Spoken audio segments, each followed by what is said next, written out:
500 1000 உழிஞ்சாகல. அப்போ 2000 வந்ததா? வந்து ஒரு வருஷம் ஆச்சு.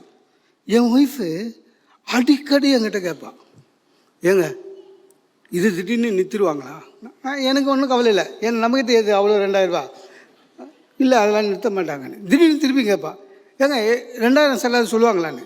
எனக்கு ஏன் அடிக்கடி கேட்குறான்னு. சார் ஒரு நாள் வந்தது சார், உண்மையிலே 2000 செல்லாதுன்னாங்க.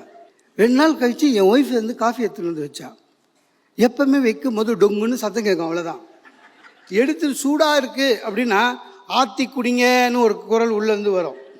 ஜில்லுன்னு இருக்குது, நான் வச்ச உடனே குடிச்சிருக்கணும் அப்படின்னு ஒரு பதில் வரும். அன்றைக்கின்னு பார்க்குறேன், பவ்யமாக நிற்கிறா வச்சுட்டு, கரெக்டாக சூடாக இருக்கா பாருங்கண்ணா.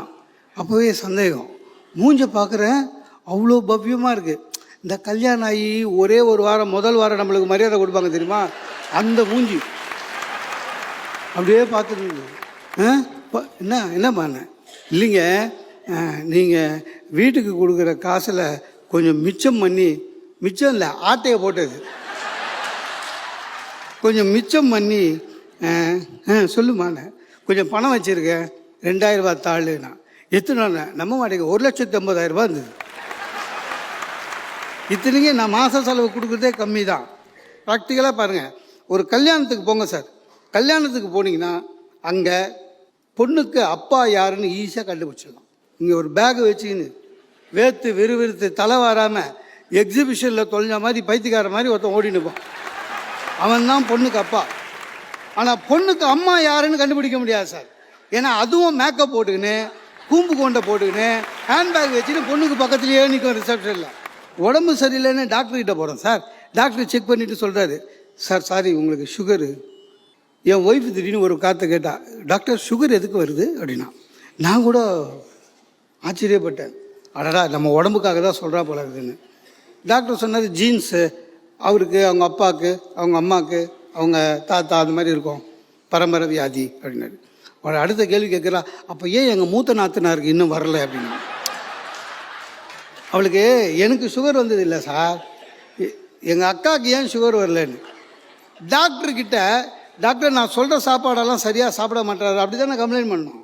ஜென்ரலாக கம்ப்ளைண்ட் பண்ணுறா. என்னென்ன டாக்டர், இவர் நான் எது சொன்னாலும் கேட்க மாட்டேறாருன்னு. அவரு உடனே பெரிய எஸ்வி ரங்காராவ் மாதிரி, என்ன மிஸ்டர் மோகன் சுந்தரம், ஒய்ஃப் எது சொல்கிறது கேட்கறது இல்லையா அப்படின்ற அவர் என்னமோ அவங்க ஒய்ஃப் சொல்கிறத பற்றி கேட்குற மாதிரி எவன் கேட்டிருக்கோம். அதனால தான் இந்த அளவுக்காவது கொஞ்சமாவது உருப்படியாக இருக்கிறோம். குடும்பத்தை காக்கிறது இன்றும் ஆண்களே. ஒரே ஒரு உதாரணம் இப்போவும் சொல்கிறேன், கொரோனா பீரியட் மாதிரி ஒரு எடுத்துக்காட்டு எதுவுமே கிடையாது சார். வேலைக்கு போகும்போது நமக்கு தூக்கம் வராது, தூங்க டைம் கிடையாது.